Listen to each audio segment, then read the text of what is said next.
Hi everyone, in this video we will show you how to use Claude code in PyCharm. First, open PyCharm on your computer.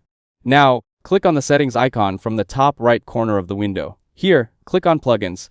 This section allows you to install additional tools and integrations for PyCharm. In the search bar, type Claude code. You may see multiple results in the list, so take a moment to review them and choose the one you want to install.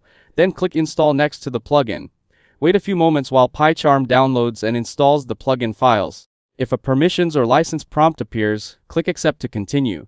Then click OK to finish the installation process. Depending on the plugin, PyCharm may ask you to restart the application. If prompted, restart PyCharm so the plugin can load correctly. Now again, click on the settings icon from the top right corner.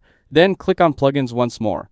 This time, click on the Installed tab. Here you can see the Claude Code plugin listed among your installed plugins, confirming that the installation was successful. You can now open a project and access the plugin's features according to the options provided by the extension.